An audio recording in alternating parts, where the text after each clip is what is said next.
이 시간에 하나님께서 저와 여러분에게 주시는 말씀 시편 149편 4절입니다. 함께 읽겠습니다. 여호와께서는 자기 백성을 기뻐하시며 겸손한 자를 구원으로 아름답게 하심이로다. 아멘. 여러분, 살아가면서 저와 여러분이 어떤 곳에 가면 변함없이 동일하게 1년이든 2년이든 10년이든 20년이든 반기는 사람이 있습니까? 그런 사람이 있다면 참 좋겠죠? 외롭고 어렵고 힘들 때, 또 고통스러울 때 그런 사람을 찾아가면 위안을 얻을 수 있기 때문입니다. 여러분, 혹시 변함없이 한결같은 마음으로 나를 반기는 사람이 곁에 있습니까? 아마도 그런 사람은 드물거나 없을 것입니다. 혹 있다면 누굴까요? 부모님입니까? 남편입니까? 아내입니까? 자녀입니까? 친구입니까?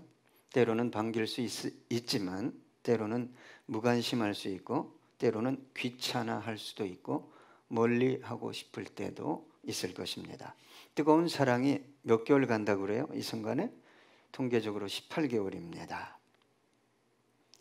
참, 이별 통보를 했다고 공부 잘하는 명문대 의대 학생이 수능도 만점 받았는데 잔인하게 여자친구를 경동맥을 20번 찔러서 살해했습니다.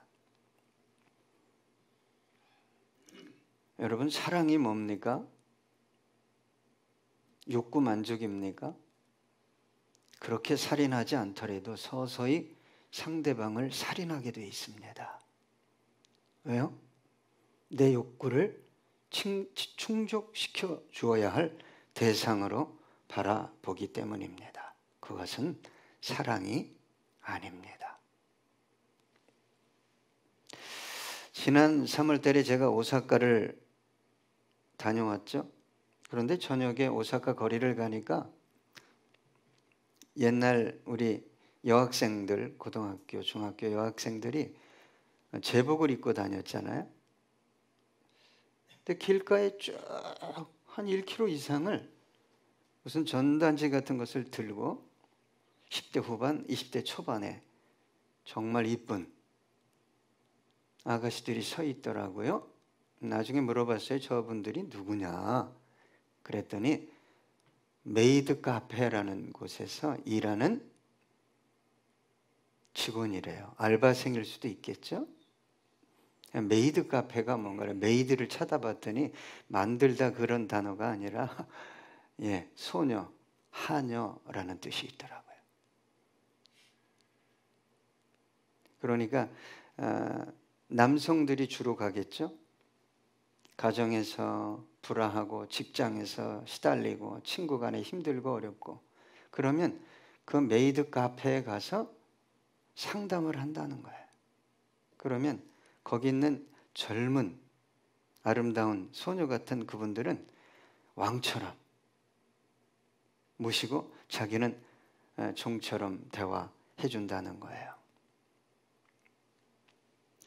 여러분, 변함없이 나를 반겨주는 사람이 있다면 시간이 있을 때마다, 아니요, 시간을 내고 만들어서라도 찾아갈 것 같습니다. 어디가 그런 곳이어야 하죠?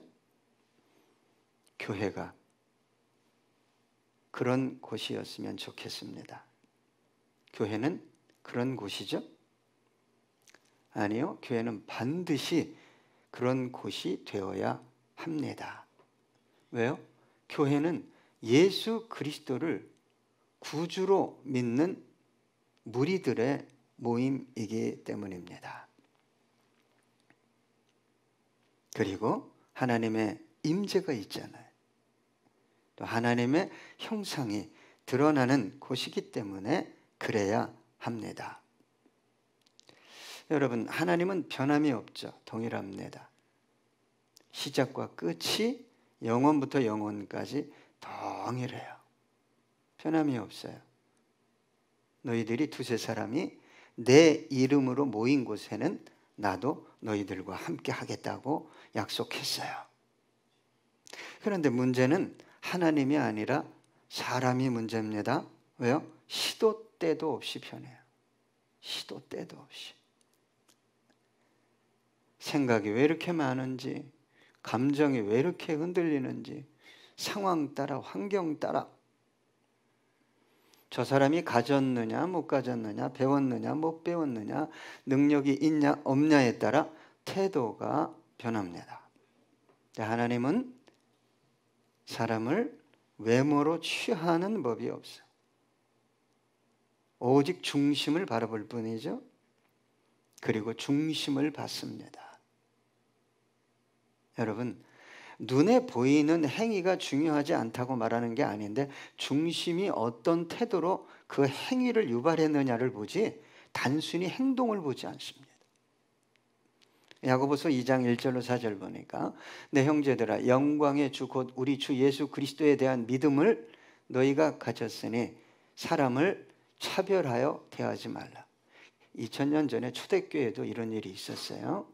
만일 너희 회당에 금가락지를 끼고 아름다운 옷을 입은 사람이 들어오고 또 남루한 옷을 입은 가난한 사람이 들어올 때에 너희가 아름다운 옷을 입은 자를 눈여겨보고 말하되 여기 좋은 자리에 앉으소서 하고 또 가난한 자에게 말하되 너는 거기 서 있든지 내 발등상 아래 앉으라 하면 너희끼리 서로 차별하며 악한 생각으로 판단하는 자가 되는 것이 아니냐. 인간은 근본적으로 그렇습니다. 육체적이요 감각적이에요. 많이 배웠느냐? 상식적이냐? 나에게 도움을 줄 거냐? 안 줄 거냐?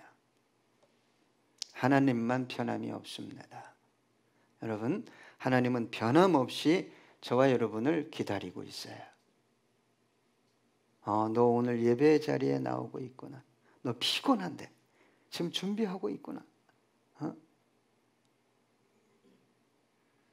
그리고 저와 여러분이 오면 반기죠. 우리 주님은 기뻐하십니다. 그런데 이것을 믿지 못하는 그리스도인들이 꽤 많습니다. 안타까운 일입니다. 여러분, 하나님께서 저와 여러분을 용서하시고 구원해 내시기 위해 어떤 일을, 어떤 고통을 감내하고 치르셨습니까? 그걸 믿는다면, 그 사랑을 경험했다면 하나님께 나와 예배 드리는 것이 기쁨이 되어야 합니다. 나를 위해 자신의 전부를 주신 분 앞에, 내가 올 때마다 나를 반기고 기뻐하는 분 앞에 내가 나오는 거잖아요. 그분보다 나를 더 사랑하는 존재가 있습니까? 없어요. 나를 더 기뻐하는 분이 있습니까? 없습니다. 나를 가장 잘 아시고 내 삶을 인도하고 걱정하고 돌보시는 분이 있습니까? 없습니다. 여러분, 하나님 앞에 나올 때 두려움이 앞서는 분이 있어요? 기쁨이 앞서야 합니다. 두려움이 앞서는 분들은 하나님의 은혜가 무엇인지를 모르는 사람이거나 하나님에 대한 지식의 부재일 수 있어요. 십자가의 은혜를 더 나아가 경험하지 못한 사람일 수 있습니다. 여러분, 우리 막내가 군대가 있잖아요. 훈련소에서 토요일 날 전화 올 때 정말 맨발 벗고 뛰어나가서 뭐 반긴다고 얼마나 반갑게 맞이했는지 몰라요. 지금도 동일합니다. 거의 매일 전화를 해요. 그러나 저의 일상 전화 중에서 제가 가장 기쁘게 받는 전화는 내 자녀의 전화예요. 오늘도 또 뭐 할 얘기도 없는데, 야 임마, 엄마 아빠는 네 목소리 듣는 것 자체가 행복이야, 기쁨이야. 네가 엄마 아빠 나이 들었는데 기쁨을 주고 에너지 주려면 그냥 목소리만 들려줘도 돼. 여러분, 주님의 마음은 어떨까요? 여러분이 피곤한 일주일의 삶 뒤로 하고, 그래도 아버지께 나아가야지, 우리 하나님께 나아가야지, 와서 찬양하고 기도하고 예배 드릴 때 기뻐하지 않으실까요? 여러분, 주님의 마음을 안다는 것이 얼마나 큰 능력인지 모릅니다. 주님의 마음을 알아야 돼요. 내가 오늘 예배 드리러 오다가 남편하고 싸웠지, 아내하고 싸웠지, 뭐 때문에 신경질 냈지, 그러면서도 오려고 했던, 그리고 이 자리에 모인 여러분을 우리 주님은 뭐예요? 기뻐하셔요. 한 집사님이 이렇게 얘기하더라고요. 어느 날 제가 그 성도님의 마음을 공유하면서 기도하게 됐다. 그랬더니 기도가 너무 잘 되더라. 멈출 수가 없더라. 성도의 마음을 공유하면서 기도해도 기도가 멈추지 않는데, 주님의 마음을 공유하면서 누군가를 위해 기도해 보세요.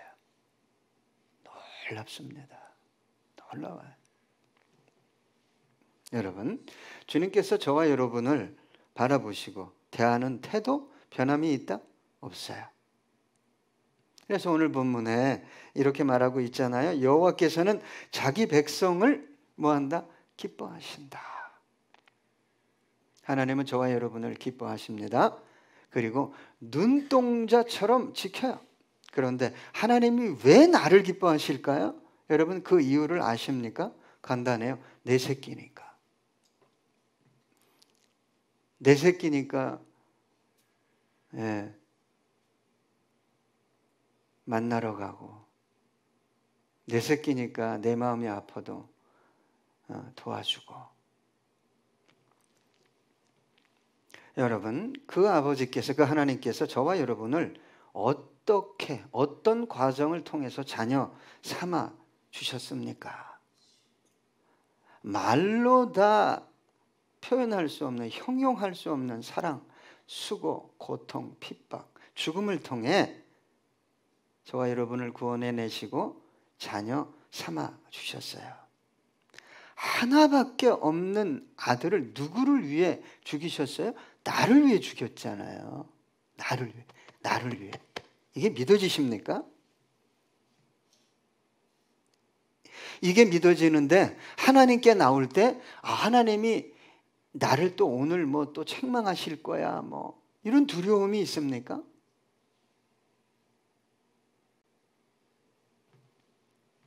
여러분, 저와 여러분이 받은 은혜, 사랑은 갚을 수 없는 겁니다. 하나님께서 자신의 전 존재를 내어줬어요. 여러분 한번 생각해 보세요. 내 목숨보다 귀한 자녀라면, 내가 누군가를 위해 만약에 전쟁에 나가서 죽어야 된다면 아들은 숨겨두고 내가 나가지 않겠어요? 아닌가요? 준영이 내보내나? 보통 부모가 자녀를 사랑하면 징집한다. 전쟁에서. 지금 우크라이나가요, 이게 징집이 안 돼가지고 실버 군대가 있는 거 아세요? 60이 넘은 사람이 포 쏘고 뭐 조립하고 뭐 더 잘한대요. 근데 약간 힘이 없어서 그렇지. 여러분, 자녀를 사랑하면 그런 상황에 부모가 나가지 자식을 앞세우지 않습니다. 근데 우리 하나님 아버지는요, 아들을 죽였잖아요. 이건 이해할 수 없는 사랑이죠. 그래서 토를 안다는 거예요, 여러분. 하나님이 감동을 주면 토를 안 단다고요. 달 수가 없어요. 왜? 그 사랑을 받았기 때문에. 계산하고 토를 다는 건요, 모르기 때문에 그래요. 그분도 모르고 그 사랑도 모르고 그 지혜도 모르고 그 영광과 권세도 모르기 때문에 다 토를 달고 계산해서 답이 나와야 그건 순종이 아닙니다. 그건 믿음으로 하는 게 아니에요. 육으로 하는 거지. 계산하는 거지. 여러분, 갚을 수 없는 은혜, 사랑, 놀라운 사랑을 받았잖아요. 그래서 기뻐해야 됩니다. 저 동기분들이 이제 자녀들이 늦게 결혼했어도 30대 중반에 다 결혼을 했어요. 그러면 모이면 누구 자랑이죠? 손주 자랑. 뭐 걸었대, 뒤집었대. 나는 이미 다 끝났는데. 에? 말을 했대, 섰대. 뭐 카톡이나 휴대폰이나 그냥 다 뭐예요? 손주 얼굴 뭐 동영상 잔뜩 들어있어요. 그거 보고 낄낄대고. 예전에는 그분들의 카톡이나 뭐 휴대폰에 뭐가 들어있었습니까? 교회가 들어있었어요. 성도가 들어있었고, 그 다음에 교회 행사가 들어있었어요. 여러분, 자녀들 열심히 키우면 걔네들 카톡에 들어가면 부모 있어요? 있으면 잘 키운 분들이. 없어요. 없어져요. 여러분, 사람도 내 새끼, 내 손주 자랑하고 싶어서 어쩔 줄 몰라 하잖아요. 예? 하나님은 어떨 것 같아요? 여러분, 비교할 수 없는 기쁨으로, 즐거움으로 저와 여러분을 반색하며 맞이하십니다. 자신의 전 존재를 줬잖아요. 그리고 앞으로 지금도 주고 앞으로도 주실 분이에요. 이것을 믿지 못하기 때문에 하나님께 나오는 것이 힘든 거예요. 두려운 거예요. 뭐 다 따지고 계산하는 하나님 앞에 나온 것처럼, 여러분, 이 사랑이, 이 은혜가 믿어지지 않을 때 저와 여러분이 어디서 이 은혜와 사랑을 찾고 회복하고 확인할 수 있는 거죠? 대체 어디서입니까? 그 위험성이 어디 있냐면 꼭 돈이에요. 돈. 내가 기도했는데 뭐 줬더라. 아주 위험성이 농후하고 신앙이 변질될 가능성이 아주 높습니다. 확률이. 그 은혜와 사랑은, 확증은 십자가밖에 없어요. 그분이 나를 끝없이 반겨주시고 기다리시고 나를 보면 기뻐하신다. 근데 여러분, 아무리 십자가를 바라봐도 알 수 없어요. 그분은 종교인입니다. 이게 무슨 말이냐? 하나님을 만나지 못했다는 거예요. 거듭나지 못했다는 말입니다. 이런 사람들은 종교 행위이기 때문에 하나님께 나오는 것이 불안하고 두려운 거예요. 마치 무엇과 같으냐? 나를 반기지 않고 내가 가면 단점만 말하는 어떤 공동체, 어떤 곳에 내가 간다고 생각해 보세요. 긴장 안 되겠어요? 여러분, 제가 어느 날 아주 그 헌옷을 파는 싼 가게에서 지하에서 먼지도 막 나고, 거기서 옷을 좀 사고, 그 다음에 점심을 먹고 있었어요. 그런데 제 마음속에서 너 감사하지?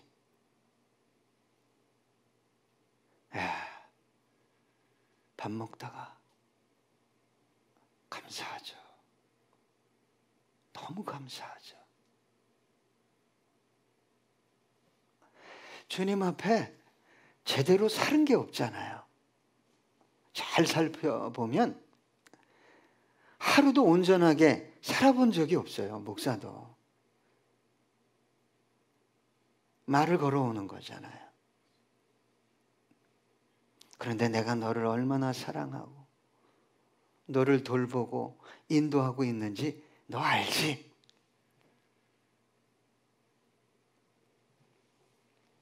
여러분, 스바냐 3장 17절입니다. 함께 읽어볼까요? 너희 하나님 여호와가 너희 가운데에 계시니 그는 구원을 베푸실 전능자이시라. 그가 너로 말미암아 기쁨을 이기지 못하시며 너를 잠잠히 사랑하시며 너로 말미암아 즐거이 부르며 기뻐하시리라 하리라.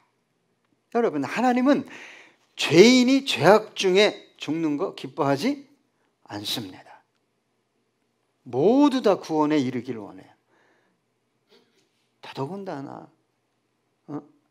생명보다 귀하게 여겼던 당신의 자녀들이 하나님 앞에 나와 예배드릴 때 저와 여러분을 기뻐하지 않는다? 여러분, 혹여 실수하고 죄를 지었다 할지라도 하나님 기뻐하십니다. 우리 자녀들이 어느 날 실수하고 엄마 아빠한테 잘못했으니까 집에 안 들어오고 가출해 버린다면 부모 마음이 어떻겠어요? 여러분, 그런 자녀들은 부모의 기쁨이 될 수 없을 것입니다. 아버지께 나왔잖아요. 그런데 마치 하나님 아버지께 나온 게 아니라 하나님 아저씨 앞에 나온 것처럼.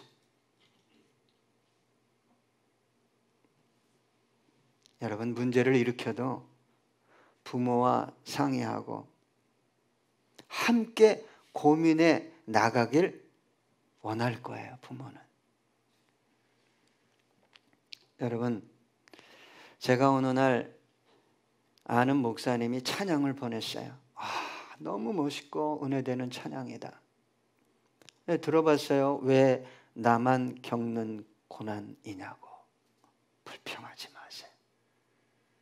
은혜가 돼서 저도 노래를 어느 정도 했는데 10차례 이상 들었어요. 정말. 그런데 그 사람이 며칠 전에 교통사고 내고, 야, 저래도 될까? 그리스도인이. 인기와 돈이 주님보다 귀하면 그냥 망가지는 거예요. 망가져도 혼자만 망가지면 괜찮은데, 여러분, 그를 위해 기도해 주세요. 잘못하면 연자 맷돌이 목에 메어진다고. 멋대로 살면 안 됩니다, 여러분. 멋대로 살고 와서 그러면 안 돼요. 돌아오길 저는 그리스도인은요, 잘못했을 때 잘못했다고 말할 줄 아는 게 그리스도인이에요. 아버지 잘못했습니다. 네? 직장에서도 잘못했습니다. 사람들 앞에서도 잘못했습니다. 그러면요, 하나님은 기뻐하시죠. 우리 자녀들이 잘못했는데 돌아와서 아버지 정말 내가 잘못했어요.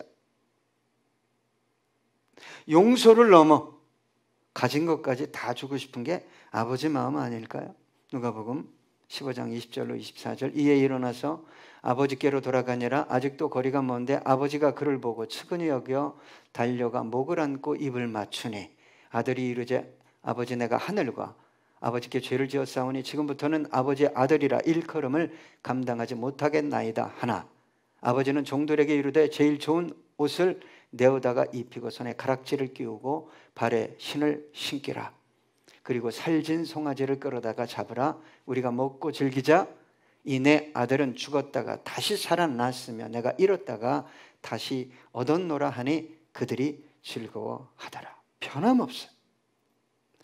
우리 아버지 하나님은 변함없어요. 예?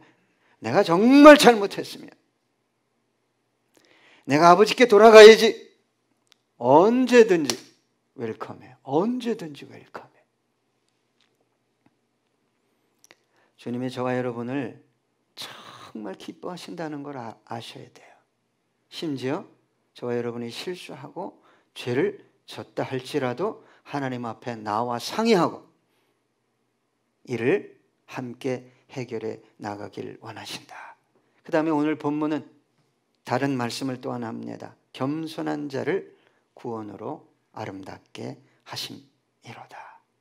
겸손한 자가 어떤 자일까요? 어떤 사람이 겸손한 사람일까요? 하나님 앞에서 나를 보는 거예요. 상대적인 의라는 게 얼마나 무서운 줄 아십니까? 예? 자기 신앙을 사람을 통해 점검하려고 그래요. 이거 정말 자기 죽이고 다 죽이는 거예요. 겸손한 사람을 자기 신앙을 자기 내면에 무엇이 있는가를 사람 앞에서 점검하지 않아요.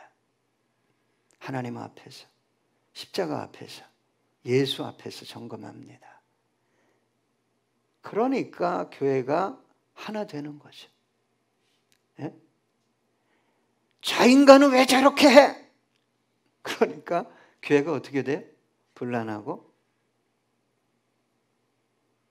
영혼들이 와도 반기질 않아요. 예? 에너지가 없는데 어떻게 반깁니까? 겸손한 사람은 하나님 앞에서, 십자가 앞에서 나를 보는 거예요. 그리고 자신의 한계를 깨닫고 주님 앞에서 두 손을 드는 거예요. 두 손을 든다는 의미가 뭐라고 그랬어요? 황 집사님? 뭐예요? 항복합니다. 모든 걸 의탁합니다. 당신께만 영광을 올려드립니다. 그리고 얼마나 연약합니까? 저와 여러분이. 그것을 주님 앞에 맡기는 사람이에요. 교만한 사람이 어떤 사람이냐? 하나님 앞에 나와도 자기를 못 봐요. 기가 막혀. 기가 막혀. 설교를 통해서, 성경을 통해서, 찬양을 통해서도 자기가 안 보여요. 예? 뭐가 사로잡은 거예요? 어둠의 영이. 사탄의 영이 확 사로잡으면 자기는 안 보여요. 희한하게. 누구만 보여요? 예? 주님 앞에 나와서 두 손도 안 듭니다. 그리고 뭐가 연약한지를 몰라요. 그러니까 하나님께 의탁하지도 않죠. 끝없이 자기 방식대로 살고 자기 방식대로 해결하겠다고 분주하게 돌아다닙니다. 겸손한 사람은 삶의 모든 필요를 주님께 구합니다. 실수하고 죄를 지었다 할지라도 주님 앞에 나와 납작 엎드려서 간구하는 사람입니다. 이런 사람이 겸손한 사람이죠. 더 나아가 진정으로 겸손한 사람은 자신의 전 존재를 그분께 의탁하고 그분의 손에 의해 길들여지는 사람이에요. 그래서 진정으로 겸손한 사람은 주님이 말씀하시면 즉시 뭐 한다고요? 반응합니다. 즉시 반응해요. 베드로에게 기적을 베풀어 줬잖아요. 아무것도 못 잡았는데.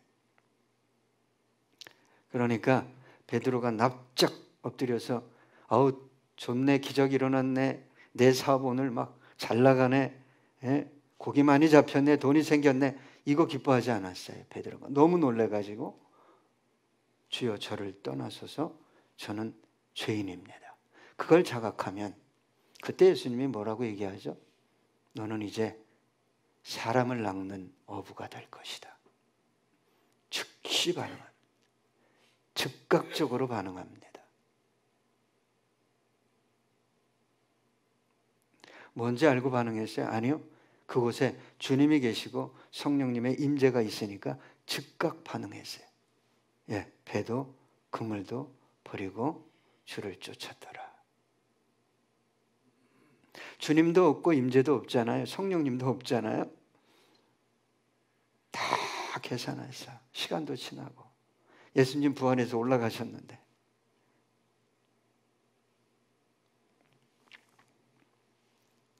여러분, 겸손한 사람은 자기 의지하지 않습니다.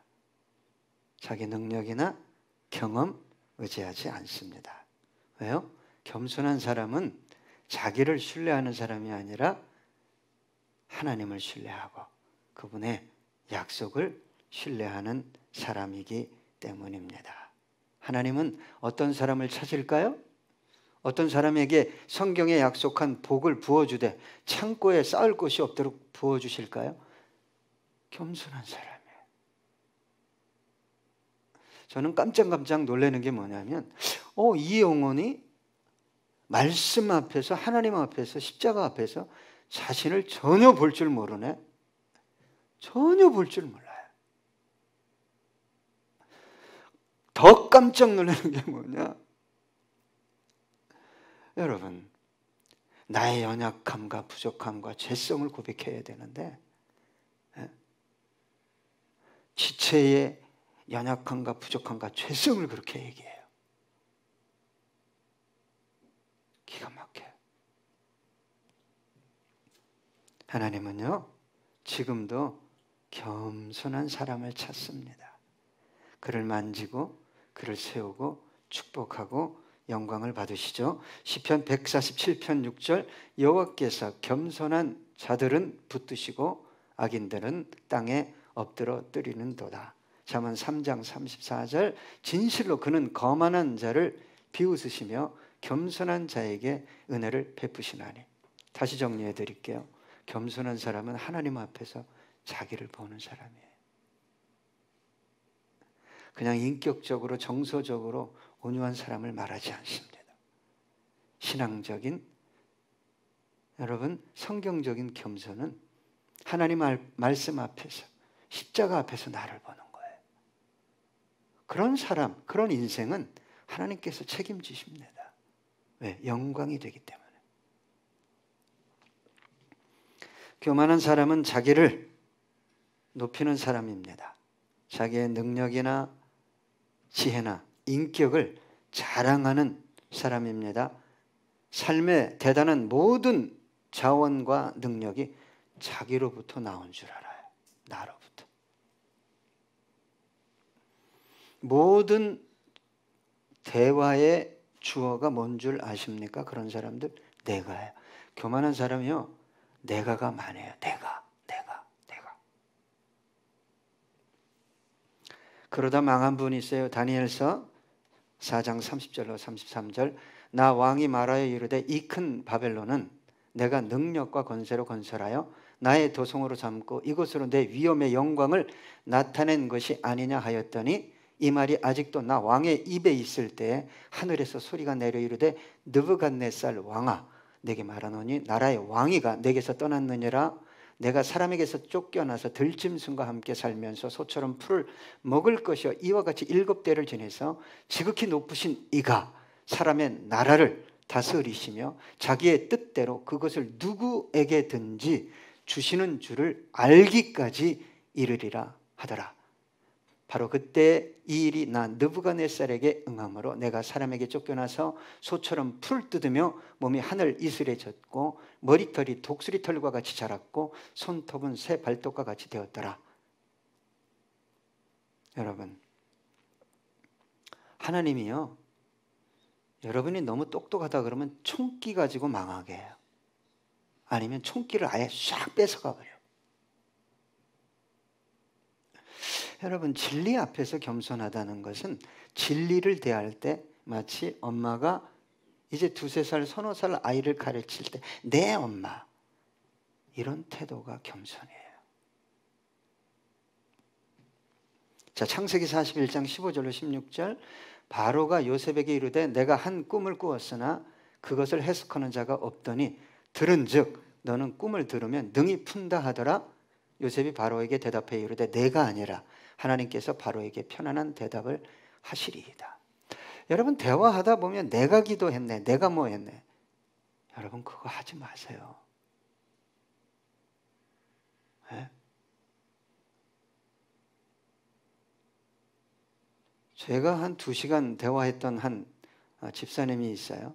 내가 신비 경험한 건 나쁜 거 아니에요. 그게 어떻게 교만하고 어둠의 영에 의해 나중에 사로잡혀서 어떻게 응답을 잘못 받을지를 모르는 거예요. 참 내가가 없어집니다. 겸손한 사람은 나를 얘기하지 않아요. 사도 바울이 그랬잖아요. 오직 은혜입니다. 그리고 뭐만 자랑했어요? 예? 두 가지 자랑했죠. 나 약한 거. 내가 얼마나 했는데 이랬는데 그러지 마세요. 하나님이 다 아셔요. 다 갚아주셔요. 100배 1000배 갚아줄 수 있어요. 너 때문에 1000배까지 복을 받을 거야. 약속했잖아요. 내가가 어디 있어요? 그러니까 어둠의 영이 그 영혼을 사로잡고 가정을 사로잡고 삶을 사로잡는 거예요. 사도 바울은 두 가지 자랑했어요. 연약한 거, 십자가. 간단하죠. 네. 그래서 교만한 사람이 특징이 뭐냐? 자신의 무집, 무능, 한계에 대해서 깨닫지 못합니다. 알지 못해요. 그래서 교만한 사람은 누구 위에 올라가죠? 목사는 뭐 그냥 아무것도 아니고 마치 자기가 하나님이 된 것처럼 말합니다. 내가 기도하면 하나님이 다 해 이렇게 말한다 이 말이에요. 큰일 나는 거죠.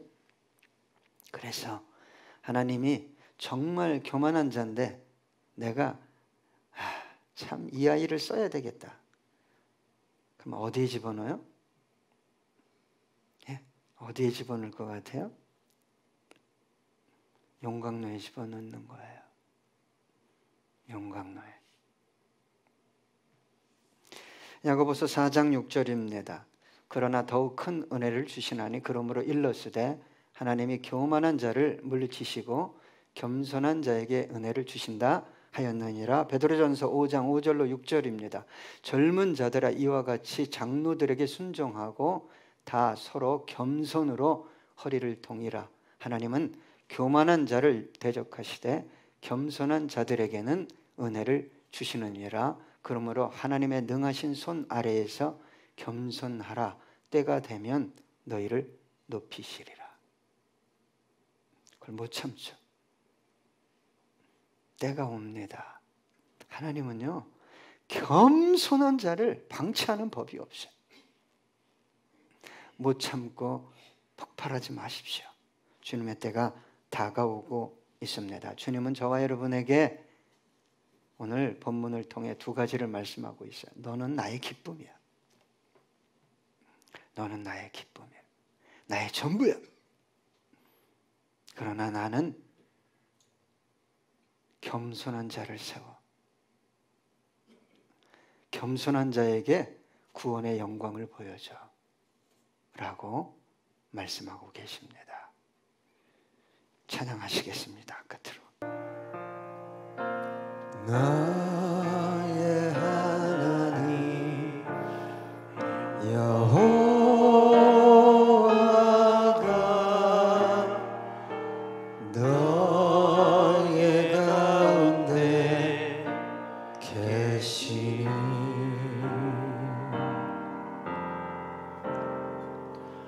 그는 구원을 베푸실 전능자시라.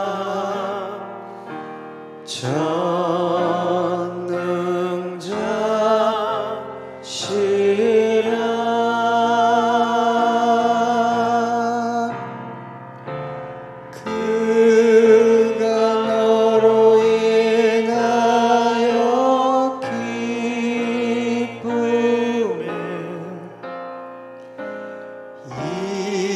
이기지 못하시며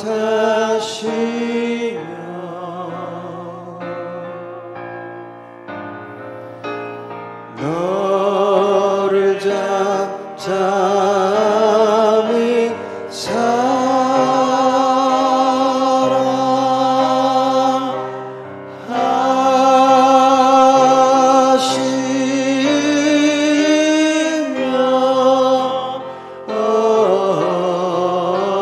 사랑하시며 주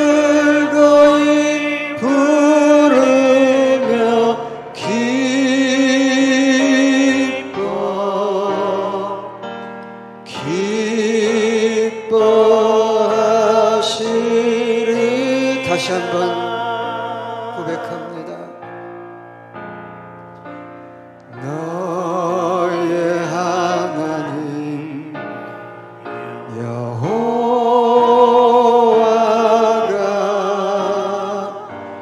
너의 가운데 계시니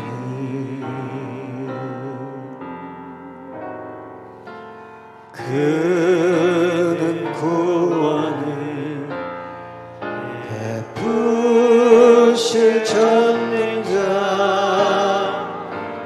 전능자시라.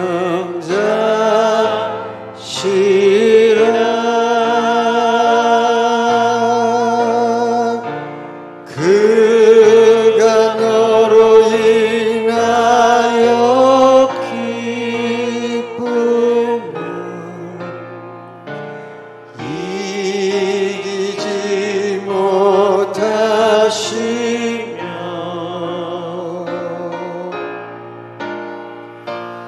너를 잠잠히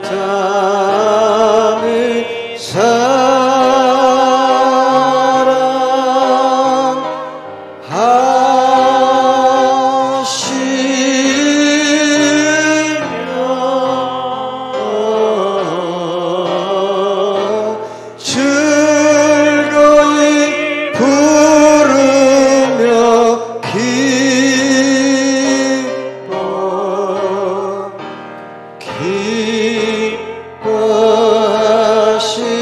기뻐하시리.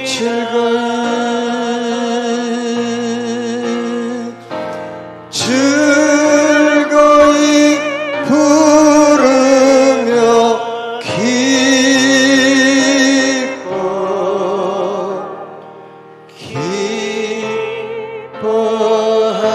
기뻐하시리.